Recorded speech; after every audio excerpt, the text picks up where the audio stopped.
So we start with electric flux. What is electric flux? Electric flux is the measure that how much electric field is passing through a surface normally.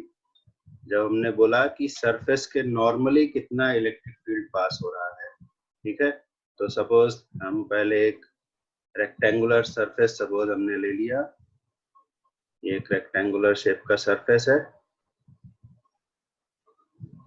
और इस surface से electric field पास हो रहा है, ऐसा हम लोग मान लेते हैं। ये एक रेक्टेंगुलर शेप का सरफेस है, ठीक है, और यहाँ से एक इलेक्ट्रिक फील्ड पास हो रहा है। सपोज ये हमारा इलेक्ट्रिक फील्ड था, इस सरफेस को क्रॉस करके जा रहा है, ऐसे यहाँ इधर सेंटर किया सरफेस के नीचे से और इधर सरफेस को पार करके ऐसे निकल गया, ठीक है। ये हमारा इलेक्ट्रिक फील्ड है। तो सरफेस के नॉर्मल डायरेक्शन से कितना इलेक्ट्रिक फील्ड जा रहा है? अभी ये इलेक्ट्रिक फील्ड दिखाई दे रहा है कि सरफेस से नॉर्मल यानी कि परपेंडिकुलरली कट नहीं कर रहा है। तो फ्लक्स की डेफिनेशन के अकॉर्डिंग हमें उतना इलेक्ट्रिक फील्ड लेना है जो सरफेस से नॉर्मल डायरेक्शन में जा रहा है।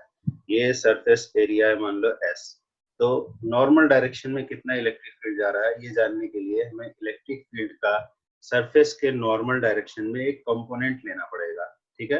क्योंकि इस इलेक्ट्रिक फील्ड को अगर देखें तो पता चलता है कि ये सरफेस के नॉर्मल नहीं है। तो अगर हम इलेक्ट्रिक फील्ड के दो कंपोनेंट्स बनाए तो एक कंपोनेंट आएगा सरफेस के अलोंग ऐसे और एक कंपोनेंट आएगा सरफेस के नॉर्मल डायरेक्शन में यानी कि परपेंडिकुलर डायरेक्शन में। तो हमें सिर्फ उतना इलेक्ट्रिक फील्ड लेना है जो सरफेस के परपेंडिकुलर जा रहा है, ठीक है।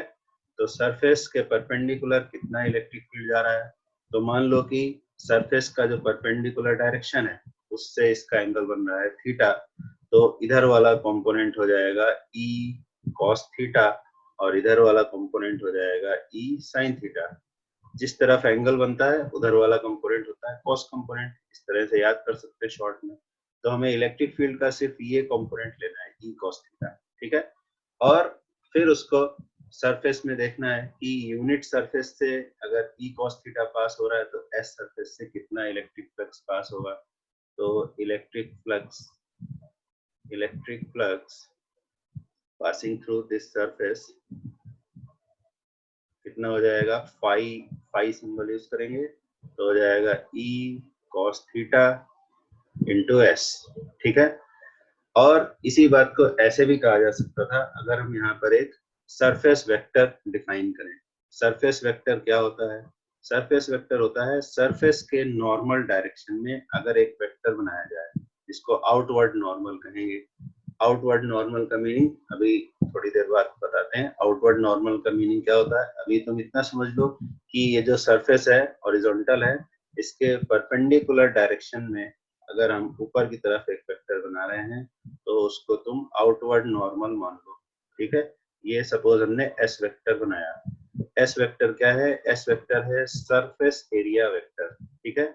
इस वेक्टर का मैग्नीट्यूड उतना ही होगा जितना इस सरफेस का एरिया है यानी कि S। तो S इसका मैग्नीट्यूड होगा इस वेक्टर का और इस वेक्टर का डायरेक्शन होगा n cap. What is n cap? n cap is a unit vector. n cap is a unit vector perpendicular to the surface S। S surface के perpendicular direction में जो एक वेक्टर है, यूनिट वेक्टर है, उसको हमने n cap कहा, ये ठीक है। नॉर्मल वेक्टर भी बोल सकते हैं। तो फ्लक्स की जो हमने यहाँ पे वैल्यू लिखी है E cos theta into S, उसको ऐसे भी लिखा जा सकता है। कैसे कि इलेक्ट्रिक फील्ड का S के परपेंडिकुलर कंपोनेंट लेने की बजाय अगर हम सरफेस को ही थोड़ा सा रोटेट कर दें, सरफेस को थोड़ा रोटेट कर दें और इस तरह से ले आए कि वो इलेक्ट्रिक फील्ड के परपेंडिकुलर हो जाए। जैसे कि धूप में या अंधेरे रूम में सपोज एक लाइट बीम आ रहा है, तो अगर लाइट बीम के परपेंडिकुलर सरफेस नहीं है तो सरफेस को घुमाकर लाइट बीम के परपेंडिकुलर ला सकते हैं। देखो यहाँ पर एक डायग्राम बता रहे हैं, मान लो कि एक लाइट बीम जा रहा है ऐसे, ठीक है। लाइट बीम का मतलब होता है जिसमें बहुत सारी लाइट रेज होती है, ठीक है, पैरेलल लाइट रेज, तो उनसे बनता है एक लाइट बीम। तो इस लाइट बीम के रास्ते में अगर हम एक सरफेस को रख दें परपेंडिकुलरली, मान लो हमने ये एक सरफेस को रख दिया है ऐसे, एक परपेंडिकुलर सरफेस हमने बना दिया, कुछ दूसरा कलर यूज करते हैं, मान लो एक परपेंडिकुलर सरफेस हमने बना दिया, इस लाइट बीम के रास्ते में ऐसे रख दिया, ठीक है।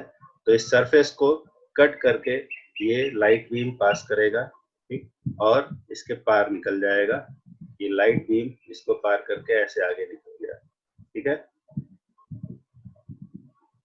तो इस केस में क्या था, लाइट बीम के परपेंडिकुलर डायरेक्शन में हमने सरफेस को रखा था, ठीक है। अगर ऐसा नहीं होता, मान लो कि सरफेस लाइट बीम के परपेंडिकुलर नहीं होता, ये हमारा सरफेस था और ये था लाइट बीम, अगर सरफेस लाइट बीम के परपेंडिकुलर नहीं होता तो दूसरा ऑप्शन था हमारे पास, दूसरा ऑप्शन था कि लाइट बीम को घुमा दो, इसमें क्या है, सरफेस लाइट बीम के परपेंडिकुलर है, और दूसरा ऑप्शन में क्या बोला है कि लाइट बीम को ही घुमा दिया जाए। तो दोनों काम हम लोग कर सकते हैं, मान लो कि सरफेस हमारा ऐसे ही रखा हुआ था जैसे अभी है, उसी तरह से सरफेस रखा हुआ है, ये हमने बना लिया एक परपेंडिकुलर सरफेस, ये हमारा परपेंडिकुलर सरफेस है, ठीक है।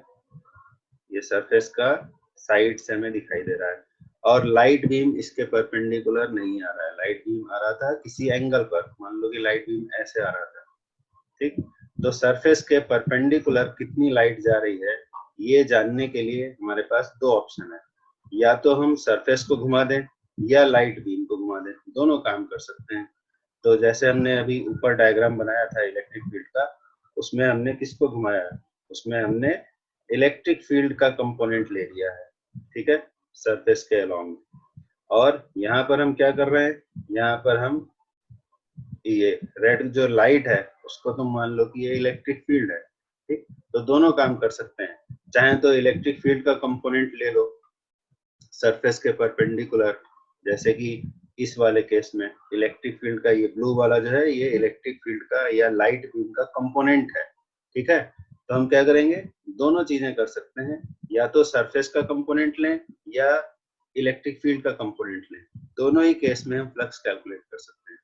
देखो यहाँ पर अगर हमने S का कंपोनेंट इलेक्ट्रिक फील्ड के डायरेक्शन में लिया होता तो क्या आता, तो इलेक्ट्रिक फील्ड किस डायरेक्शन में था, इलेक्ट्रिक फील्ड इस डायरेक्शन में था, ये जो ब्लू लाइन हमने अभी बनाई है इलेक्ट्रिक फील्ड इस डायरेक्शन में था। तो अगर हम S का कंपोनेंट ले लें इस डायरेक्शन में, ये एंगल थीटा है, S का कंपोनेंट इलेक्ट्रिक फील्ड के डायरेक्शन में अगर लिया जाए तो कितना आ जाएगा, तो वो आ जाएगा S cos थीटा, समझ आई बात। तो अब अगर हम इलेक्ट्रिक फ्लक्स लिखते हैं, इलेक्ट्रिक फ्लक्स YE, तो अब E का कंपोनेंट नहीं लिया इसलिए E को ऐसे ही लिखेंगे, लेकिन हमने S का कंपोनेंट लिया है इलेक्ट्रिक फील्ड के डायरेक्शन में, तो आ जाएगा S cos थीटा। तो दोनों ही केस में देखो, इसमें भी आ रहा है ES cos थीटा और इसमें भी आ रहा है ES cos थीटा। तो चाहे इलेक्ट्रिक फील्ड का सरफेस के परपेंडिकुलर कंपोनेंट लो या सरफेस का इलेक्ट्रिक फील्ड के डायरेक्शन में कंपोनेंट लो, दोनों ही केस में फ्लक्स की वैल्यू सेम आ जाती है, ठीक है।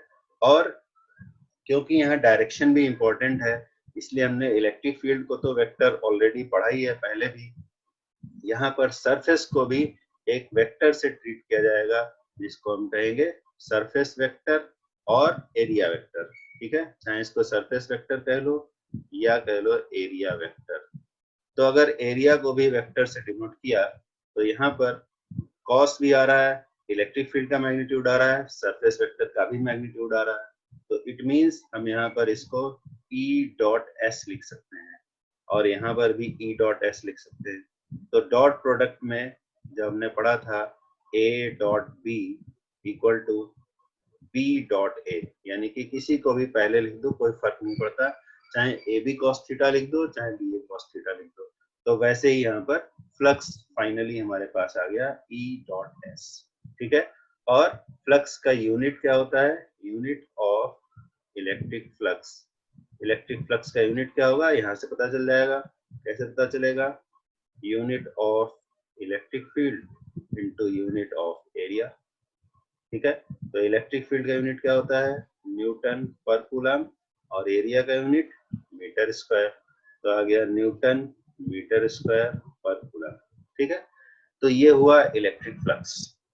अब आउटवर्ड फ्लक्स और इनवर्ड फ्लक्स का क्या मतलब है?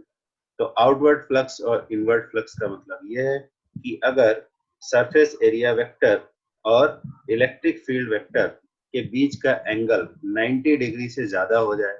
देखो, एक बनाते हैं पहले सरफेस। सपोज ये हमारे पास एक सरफेस था, ऐसे हॉरिजॉन्टली रखा हुआ है ये सरफेस।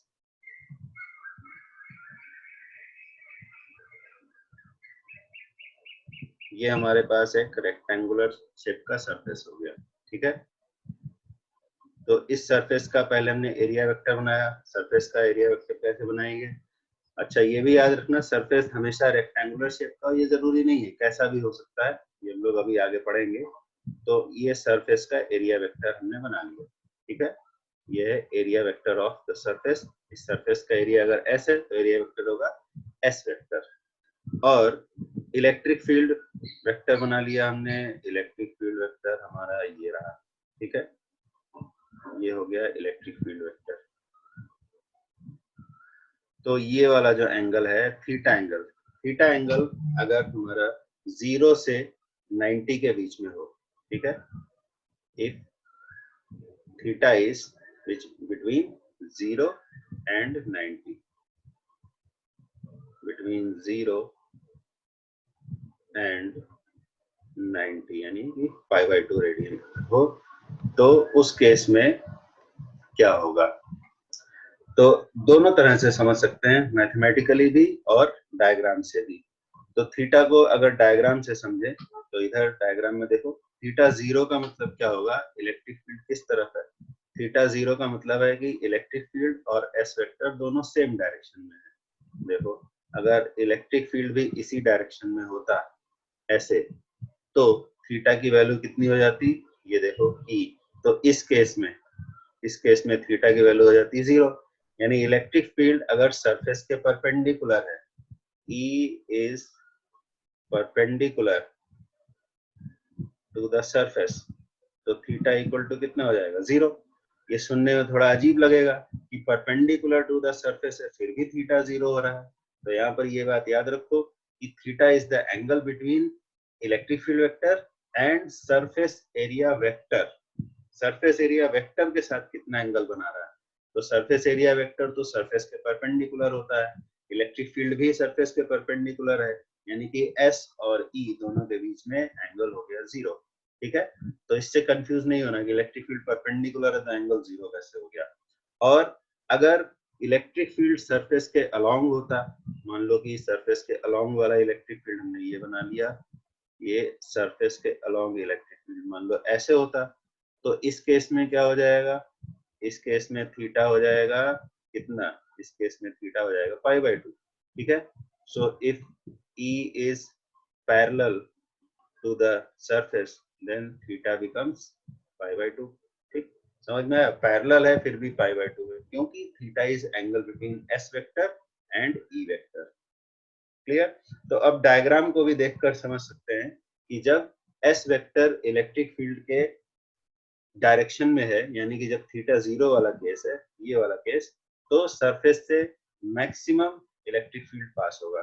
तुम ऐसे इमेजिन करो कि अगर एक आटा छानने वाली छन्नी होती है, घरों में देखा होगा तुमने, आटा छानने वाली एक छन्नी है और कहीं से वाटर फ्लो हो रहा है हॉरिजॉन्टली, तो उस छन्नी को अगर वाटर फ्लो के परपेंडिकुलर रखोगे, इमेजिन कर पा रहे हो कि नहीं? एक पानी फ्लो हो रहा है, या ऐसे समझ लो एक मोटा पानी का पाइप है, जैसे गांव में देखा होगा ट्यूबवेल, ट्यूबवेल से पानी बाहर निकलता है, एक मोटी सी धार निकलती है पानी की। तो अगर उसके रास्ते में तुम एक छन्नी को रखो, आटा छानने वाली छन्नी को, तो मैक्सिमम पानी उस छन्नी के अंदर से होकर के कब पास होगा? मैक्सिमम पानी उस छन्नी के अंदर से तब पास होगा जब पानी की धार के परपेंडिकुलर छन्नी को रखोगे। और अगर तुमने ऐसे रख दिया कि पानी की धार जिधर जा रही है उसके पैरेलल में छन्नी को रख दिया, तब पानी की धार छन्नी को पार करके नहीं जाएगी। मतलब अगर इलेक्ट्रिक फील्ड के डायरेक्शन में ही सरफेस को रख दिया, यानी कि एस वेक्टर ई वेक्टर के परपेंडिकुलर हो गया, तो इलेक्ट्रिक फ्लक्स हो जाएगा 0। और जब ई वेक्टर सरफेस के परपेंडिकुलर होगा, यानी कि एस के साथ सेम डायरेक्शन में होगा एस वेक्टर के साथ, तो फ्लक्स हो जाएगा मैक्सिमम। ठीक है, तो ये हमने डायग्राम के हेल्प से समझा है। और अगर मैथमेटिकली समझना है तो ऐसे समझ सकते हैं कि जब थीटा होता है 0 और 90 के बीच में, ठीक है, 0 और π/2 के बीच में जब होगा, यहाँ पर भी हम इक्वालिटी साइन ले सकते हैं, तो कॉस फंक्शन की वैल्यू, कॉस फंक्शन की वैल्यू क्या होती है, कॉस फंक्शन की वैल्यू हो जाती है नेगेटिव। ठीक है, कॉस फंक्शन, सॉरी नेगेटिव नहीं, पॉजिटिव होती है। कॉस फंक्शन की वैल्यू पॉजिटिव होती है जब थीटा 0 और 90 के बीच में होता है। ये कॉस का ग्राफ बनाकर भी देखा जा सकता है। कॉस फंक्शन का ग्राफ अगर बना के देखें तो किस तरह का आता है।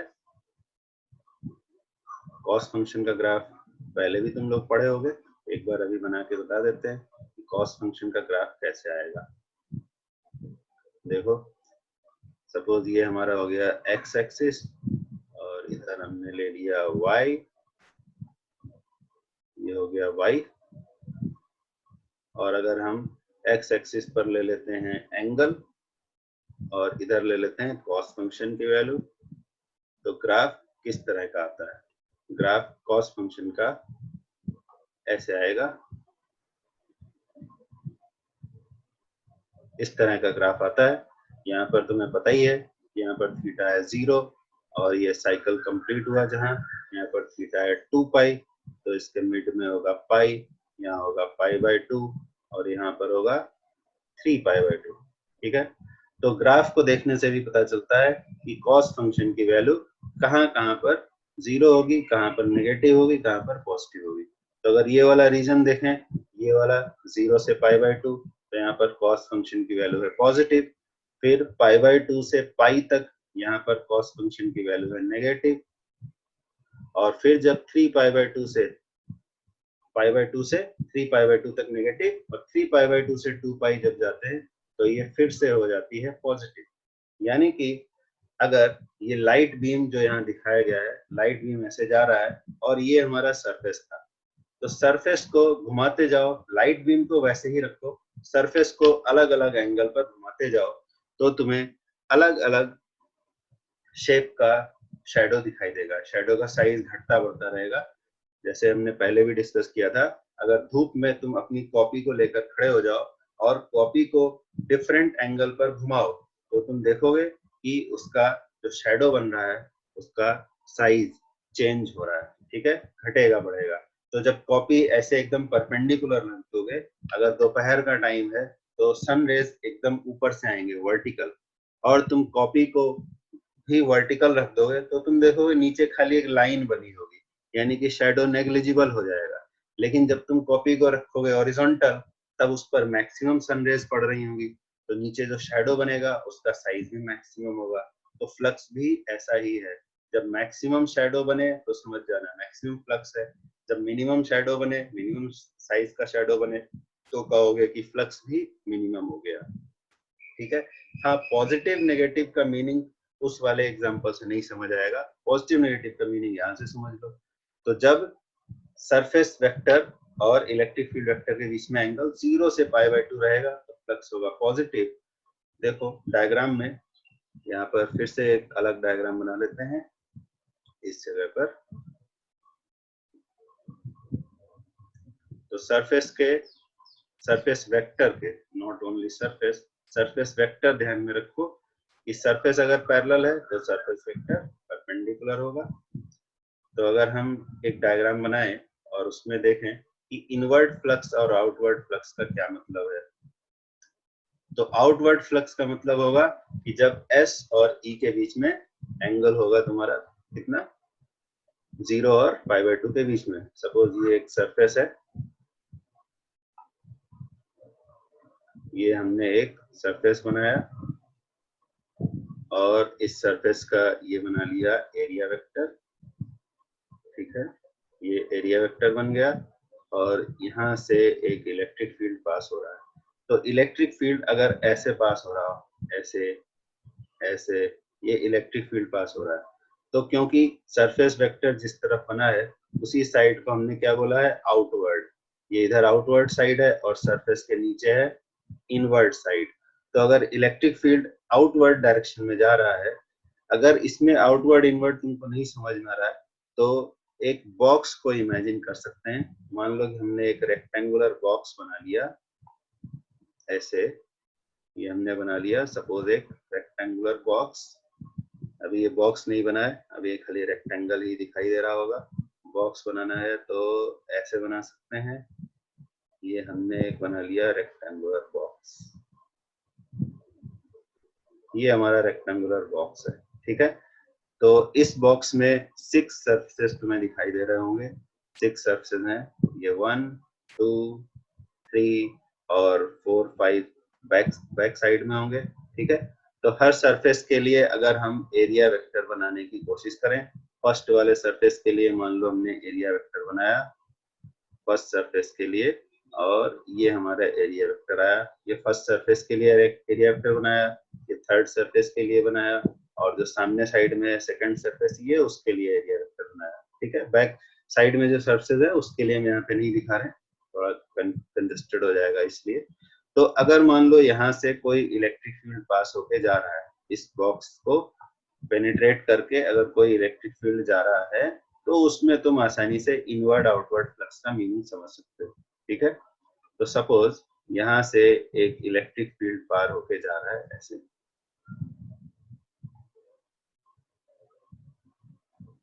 ये इलेक्ट्रिक फील्ड जा रहा था ऐसे, ये इलेक्ट्रिक फील्ड लाइंस हैं, और इधर से इलेक्ट्रिक फील्ड बाहर निकला, यहाँ से ऐसे बाहर निकला। तो इस डायग्राम को देखकर समझ सकते हो कि किस सरफेस के लिए इलेक्ट्रिक फील्ड इनवर्ड है और किस सरफेस के लिए आउटवर्ड है, ठीक है। तो इधर वाला जो सरफेस होगा उसको बनाना ही पड़ेगा, बिना उसके काम नहीं चलेगा। सरफेस नंबर 4 मान लो हमारा ये था, यहाँ पर ये वाला सरफेस था, ठीक है, जो इधर लेफ्ट साइड में सरफेस है और एक इधर है। तो ये वाला जो सरफेस है लेफ्ट साइड वाला, अगर इसको देखें ये वाले सरफेस को, तो इसका एरिया वेक्टर अगर बनाओगे तुम, लेफ्ट वाले सरफेस का एरिया वेक्टर तो किस तरफ आएगा, ऐसे आएगा, ठीक है। लेफ्ट वाले सरफेस का एरिया वेक्टर, तो अगर इस सरफेस के एरिया वेक्टर को देखें और इलेक्ट्रिक फील्ड के डायरेक्शन को देखें, ये जो लेफ्ट साइड में सरफेस है ये वाला सरफेस, ठीक है, मान लो सरफेस नंबर 4 है, तो इसका एरिया वेक्टर इधर आ रहा है, लेकिन इलेक्ट्रिक फील्ड इसमें अंदर की तरफ जा रहा है। तो लेफ्ट वाले सरफेस के लिए जो इलेक्ट्रिक फ्लक्स है वो कहलाएगा इनवर्ड फ्लक्स। सिमिलरली ये साइड वाला जो सरफेस है थर्ड नंबर सरफेस, इसका एरिया वेक्टर इधर है और इलेक्ट्रिक फील्ड वेक्टर भी उसी डायरेक्शन में जा रहा है। तो थर्ड वाले के लिए जो इलेक्ट्रिक फ्लक्स होगा वो कहलाएगा आउटवर्ड फ्लक्स। समझ आई बात। तो लेफ्ट वाले साइड के लिए हुआ इनवर्ड फ्लक्स, क्योंकि यहाँ बॉक्स में क्लियरली दिखाई दे रहा है कि इलेक्ट्रिक फील्ड किस डायरेक्शन से एंटर कर रहा है, लेफ्ट साइड से एंटर कर रहा है। तो इलेक्ट्रिक फील्ड अगर लेफ्ट साइड से एंटर कर रहा है तो इस वाले सरफेस के लिए मान लो S4 है, इसके लिए फ्लक्स होगा इनवर्ड, और ये जो राइट साइड में सरफेस है इसके लिए फ्लक्स होगा आउटवर्ड, क्योंकि यहाँ दिखाई दे रहा है कि बाहर निकल रहा है। अच्छा, ये वाला जो सरफेस था ऊपर वाला S1, इसके लिए क्या होगा, देखो इसका S वेक्टर इधर है और इलेक्ट्रिक फील्ड वेक्टर इधर था, ऐसे पास हो रहा था, तो ये एंगल तो हो गया π/2। तो π/2 एंगल होने से फ्लक्स हो जाता है 0। तो मैथमेटिकली भी बोल सकते हैं कि फ्लक्स 0 है, बिकॉज इस सरफेस के लिए फ्लक्स क्या होगा, ES1 cos π/2, cos π/2 की वैल्यू हो जाएगी 0, तो ये 0 हो गया। तो मैथमेटिकली भी पता चल गया कि 0 होगा। और तुम अगर इमेजिन करो तो अगर इस बॉक्स को तुम बहते हुए पानी में रख दो, अगर नदी में रख दें हम, मान लो हमारा एक मेटालिक बॉक्स था और इसको नदी में रख दें, और ये जो इलेक्ट्रिक फील्ड है इसको मान लें कि वो बहता हुआ पानी है, तो कौन कौन से सरफेस पर पानी धक्का लगाएगा, ये तुम आसानी से इमेजिन कर सकते हो। एक क्यूबिकल बॉक्स को नदी में रख दिया तुमने बहते हुए पानी में, ठीक है। मेटालिक बॉक्स लेना, कागज वाला मत लेना, वरना बॉक्स भी बह जाएगा साथ में, पता ही नहीं चलेगा। तो मेटेलिक बॉक्स को तुमने पकड़ के रखा बहते हुए पानी में, तो तुम आराम से इमेजिन कर सकते हो कि कौन कौन से सरफेस पर पानी का धक्का लगेगा। ठीक है, तो कौन कौन से सरफेस पर लगेगा? जो फ्लो के परपेंडिकुलर होंगे, जो फ्लो के पैरेलल होंगे सरफेस, उन पर पानी का धक्का नहीं लगेगा। ठीक है, और अगर सरफेस को, बॉक्स को पार करके भी पानी जा सकता है, मान लो तुमने लिया ऐसे परफोरेटेड बॉक्स लिया, परफोरेटेड मतलब समझे, सरफेस में होल्स हैं, बहुत सारे छोटे छोटे होल्स हैं, तो कौन कौन से होल्स से पानी पार होगा? लेफ्ट साइड में जो रखा है उससे, और जो राइट साइड में सरफेस बना है उसमें जो होल्स हैं उनके अंदर से पानी पास होगा। बाकी जितने 4 सरफेस बचे हैं, ऊपर वाला, नीचे वाला, बैक साइड वाला, और जिधर से हम देख रहे हैं फ्रंट साइड वाला, इन सरफेस से पानी पार करके नहीं जाएगा, सिर्फ लेफ्ट और राइट वाले से जाएगा। ठीक है, तो वैसे ही तुम पानी की जगह इमेजिन कर लो इलेक्ट्रिक फील्ड, और बॉक्स जो हमने मेटेलिक बॉक्स बोला है उसकी जगह तुम एक क्यूबिकल सरफेस इमेजिन कर लो। ठीक है, तो लेफ्ट और राइट जो फेस है सरफेस का, केवल उससे इलेक्ट्रिक फ्लक्स पास होगा। Up up side, down side, backward और फ्रंट साइड वाले जो सरफेस है क्यूब के, उनसे कोई इलेक्ट्रिक फील्ड पास नहीं होगा। यानी कि फ्लक्स कितना पास होगा? लेफ्ट वाले साइड से इनवर्ड फ्लक्स पास होगा, और राइट वाले फ्लक्स से, राइट वाले सरफेस से आउटवर्ड फ्लक्स पास होगा। बाकी अप, डाउन, बैक और फ्रंट वाले सरफेस से कोई फ्लक्स पास नहीं होगा। ठीक है, तो इस डायग्राम से भी क्लियर है कि अगर फ्लक्स पॉजिटिव है, इसका ये मतलब होगा कि एस वेक्टर और ई वेक्टर के बीच में एंगल 0 और π/2 के बीच में होगा। अब इसी बात को आगे बढ़ाते हैं और देखते हैं कि नेगेटिव फ्लक्स कब कब होगा। वैसे हमने बता ही दिया है कि इनवर्ट फ्लक्स है तो नेगेटिव हो जाएगा, बट मैथमेटिकली भी अगर देखना है तो जैसे ये वाला डायग्राम नीचे बना हुआ है, इसके जैसे भी देख सकते हैं कि नेगेटिव फ्लक्स को इनवर्ट फ्लक्स क्यों कहा जाता है। ठीक है, तो why negative flux is called inward flux, इस बात का आंसर देख लो। तो सपोज फिर से हमने एक सरफेस बनाया, ये हमारा एक रेक्टेंगुलर सरफेस है, ये एक रेक्टेंगुलर सरफेस बना लिया ऐसे, और इसका बना लिया हमने एक सरफेस वेक्टर, ये हो गया सरफेस वेक्टर एस, और इलेक्ट्रिक फील्ड सपोज ऐसे आ रहा है, इलेक्ट्रिक फील्ड अब आ रहा है इस तरह से, ऐसे पार होके जा रहा है, कहां से? ये आया इलेक्ट्रिक फील्ड ऐसे। ठीक है, और सरफेस को पार करके इस तरफ से निकला, ये हमारा इलेक्ट्रिक फील्ड निकला। तो इस केस में देखो कि एस वेक्टर और इलेक्ट्रिक फील्ड वेक्टर के बीच में कितना एंगल है? ये एंगल 90 डिग्री से बड़ा हो चुका है, थीटा इज ग्रेटर देन π/2। तो थीटा ग्रेटर देन π/2 होने से अभी हमने देखा कि कॉस फंक्शन, यहाँ पर देखो इस डायग्राम में दिखाई दे रहा है कि थीटा जब π/2 से 3π/2 होगा, 3π/2 का मतलब क्या होता है? 270 डिग्री, और π/2 का मतलब होता है 90 डिग्री। तो 90 डिग्री यहाँ पर था, ये 90 डिग्री वाली लाइन है, तो 90 डिग्री से कितने तक? 270 तक। 270 किधर होगा? 270 किधर होगा? यहाँ पर होगा। तो 90, ये देखो यहाँ पर था 0, और यहाँ पर हुआ 90, और यहाँ पर कितना होगा? यहाँ पर कितना हो जाएगा? इस जगह पर, इस जगह पे कितना हो जाएगा? 180, और इस जगह पे कितना हो जाएगा? 270।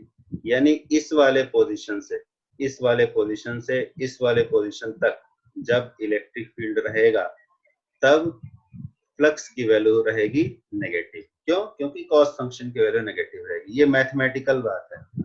और अगर तुम्हें देखना है डायग्राम के अकॉर्डिंग, तो कैसे समझोगे कि जब इलेक्ट्रिक फील्ड कैसे रहेगा, ये सबको हम हटा देते हैं, तब बात समझ में आएगी। यहाँ पे भीड़ ज्यादा हो गई है इस डायग्राम में।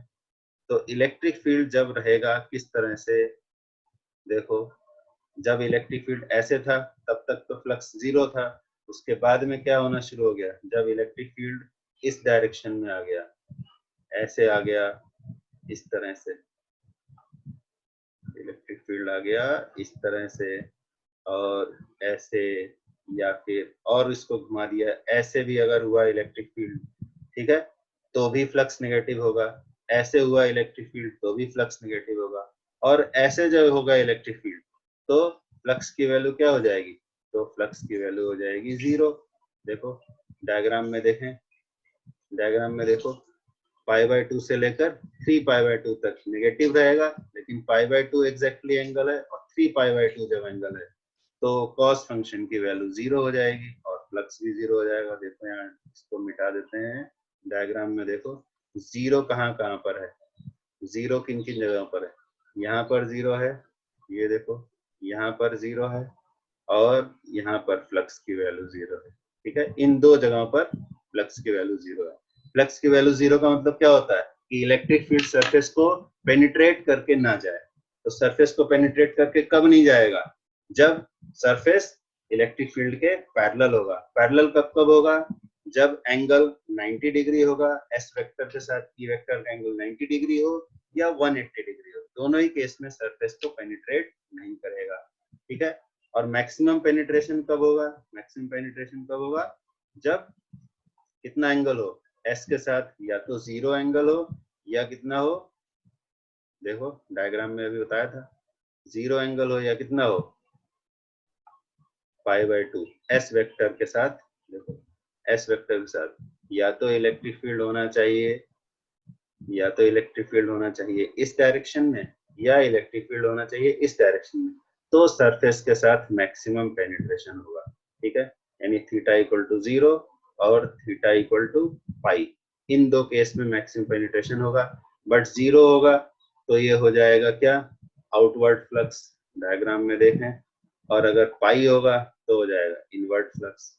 ठीक है, ये आउटवर्ड फ्लक्स और ये वाला इनवर्ट फ्लक्स। ठीक, और फिर जब इलेक्ट्रिक फील्ड ऐसे पार होने लगेगा इस डायरेक्शन में, तो फिर से देखें, फिर से ये बाहर की तरफ निकलने लगा, फिर से बाहर की तरफ निकलने लगा तो क्या हो जाएगा?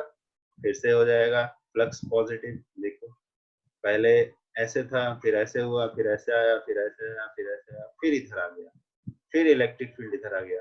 तो फिर देखें कॉस फंक्शन की वैल्यू फिर से पॉजिटिव होने लगी, तो यहाँ से यहाँ भी पॉजिटिव, यहाँ से यहाँ भी पॉजिटिव, यहाँ नेगेटिव, यहाँ नेगेटिव। ठीक है, तो पॉजिटिव फ्लक्स का मतलब होगा आउटवर्ड फ्लक्स, नेगेटिव फ्लक्स का मतलब होगा इनवर्ड फ्लक्स।